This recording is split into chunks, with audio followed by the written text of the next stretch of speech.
नमस्कार दोस्तों। और ये आज की इस कहानी का नाम है हक। कहाँ खो गई हो नीलवा? कितनी आवाजें दी पर तुमने कोई उत्तर ही नहीं दिया। कई दिनों से देख रहा हूँ, तुम्हारा चेहरा भी उतरा उतरा है। कोई बात है क्या? सुजीत ने नीलवा से पूछा। ऐसी तो कोई बात नहीं है, आजकल ऑफिस में काम बढ़ गया है, इसलिए थक जाती हूँ। नीलिमा ने जवाब दिया। क्यों झूठ बोल रही हो? तुम्हारा चेहरा देखकर ही पता चल जाता है कि तुम सच बोल रही हो या फिर झूठ। सुजीत ने अपनी पत्नी नीलिमा से कहा। मुझे नहीं पता था, मैंने वकील से नहीं, एक ज्योतिष से शादी की है।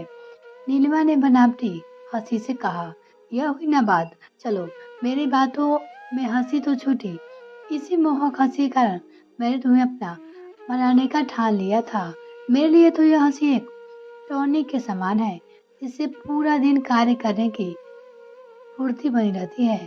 अच्छा, मैं जरा यह फाइल पिताजी को देकर आता हूँ, बहुत जरूरी है। फिर आकर तुम्हारी कक्षा लेता हूँ। वकील हूँ, बात की तो तब जाकर दम लूंगा। कहकर पापा को फाइल देने सुजीत चला गया। उधर सुजीत के जाते नीलिमा की आंखों के आगे फिर से कुछ दिन पहले का वो दृश्य कौन गया, जब उसने भाई के घर आने पर उसके हाथ में 15,000 रुपये रख दिए थे, जबकि भाई ने बहुत मना किया था। पर नीलिमा ने उसे यह कहकर चुप करा दिया कि मैं तेरी बड़ी बहन हूँ।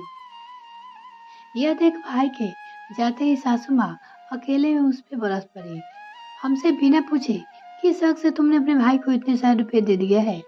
यह सुनकर निर्मा कुछ क्षण के लिए तो अवाक रह गई। उससे कुछ बोलते नहीं बना, क्या उत्तर दे।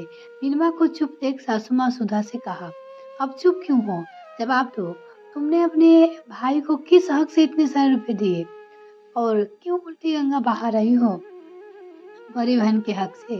फिर अब पिताजी रिटायर हो चुके हैं, भाई की भी अभी नई नौकरी लगी है। आज के जमाने में बेटा हो या फिर बेटी, सब बराबर है। उनका जायदाद पर भी बराबर का हक है, तो सेवा का भी, मदद का भी होना चाहिए। फिर भाई को जो रुपए मैंने दिए हैं, वो मेरी मेहनत की कमाई है। अपनी मेहनत के पैसे को अपनी मर्जी से खर्च करने का कोई जो मुझे रोक सकता है? नहीं। नीलमा ने भरी आंखों से कहा। अब तुम उस घर की बेटी नहीं, इस घर की बहू हो। इस घर के प्रति तुम्हारा कुछ कर्तव्य है।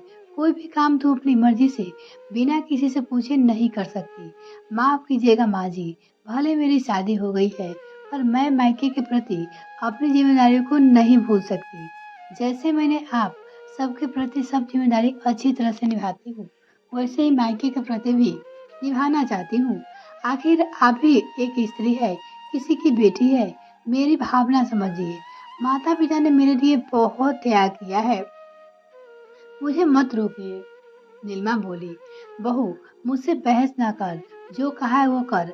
हर माता पिता बच्चे के लिए त्याग करते हैं, इसमें अलग क्या है?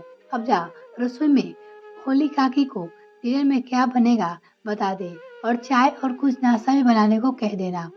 सुजीत और तेरे ससुर जी किसी वकील से मिलने है, आने ही वाले हैं। अरे, फिर से किसी सोच में डूब गई? क्या बात है? अब फिर से यह मत कहना थकान है, बताओ ना क्या बात है। कमरे में प्रवेश कर नीलवा को झकझोरते हुए सुजीत ने कहा। आप नहीं समझेंगे, एक बार बताओ तो सही, समझने का प्रयास करूंगा। क्या शादी के बाद लड़कियां का मायके से हक खत्म हो जाता है? आप पुरुष कुछ भी कहिए, कम ही लड़कियां ऐसी होती है जिन्हें ससुराल में हक मिलता है। तभी तो कहा जाता है, लड़कियां का कोई घर नहीं होता।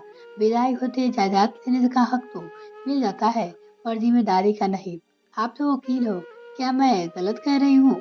नीलिमा ने पूछी। कह तो तुम सही रही हो, पर इस तरह की बातें क्यों कह रही हो? किसी ने कुछ कहा क्या? सुजीत ने नीलिमा से पूछा। ठीक है, बताती हूँ, पर एक अनुरोध है, ओवर रिएक्ट मत कीजिएगा। अब पहेलियां मत बुझाओ, बता भी दो। फिर से सुजीत ने पूछा। यह तो आपको पता है, पिताजी सेवानिवृत्त हो चुके हैं। भाई की भी नई नौकरी है। आजकल पिताजी की तबीयत सही नहीं रहती। उनकी दवाइयों का हर महीने 7-8 हजार रुपए का खर्चा है। इस कारण कुछ दिन पहले जब भाई त्योहार देने आया था, तो मैंने उसे जबरदस्ती 15,000 रुपए दे दिए खर्चे के लिए। तो क्या हुआ? इसमें क्या गलत है?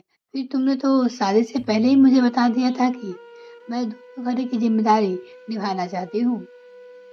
इस बारे में घर में सबको मालूम है। मेरे इस फैसले में मम्मी जी खुश नहीं है। उन्होंने कहा मुझे कोई भी काम करने से पहले पूछना होगा।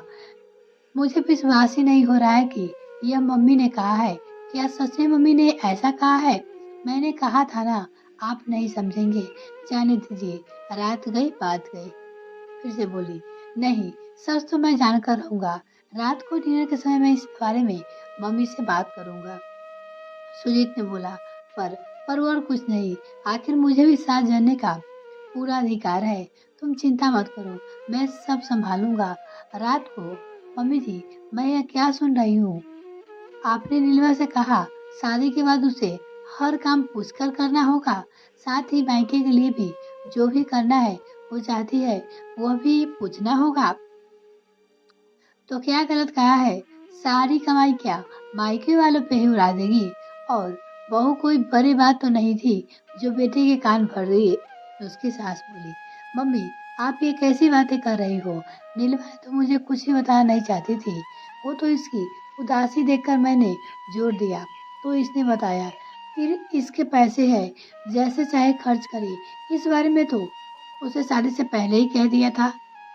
यह दोनों घर की जिम्मेदारी निभाएगी। फिर समस्या क्या है? फिर हमारे पास कोई कमी है क्या? फिर ससुराल में भी तो नीलवा दिल खोल कर खर्च करती है। तब तो आपने कुछ नहीं कहा। वो बोले, सुधा ठीक तो कह रहा है सुजीत, मुझे तुमसे यह उम्मीद नहीं थी। नीलवा इस घर की बेटी बहू हो नहीं। फिर जो तुम्हारे साथ हुआ वो तुम बहू के साथ क्यों करना चाहती हो? क्या चाहती हो तुम कि जिस तरह तुम्हारे मन में अपनी सास के प्रति करवाहट आखिरी समय तक रही, उसी तरह बहू के मन में भी भर जाए? यह भी छिप छिपा कर मायके वालों को मदद करे। सुधा के पति महेश जी ने कहा, क्या मतलब पिताजी? मैं समझा नहीं।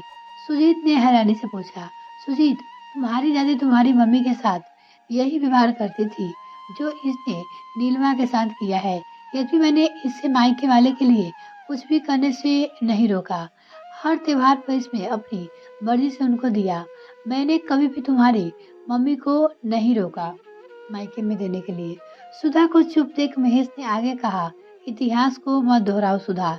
इस तरह की बातों को करवाहट की ही बढ़ती है।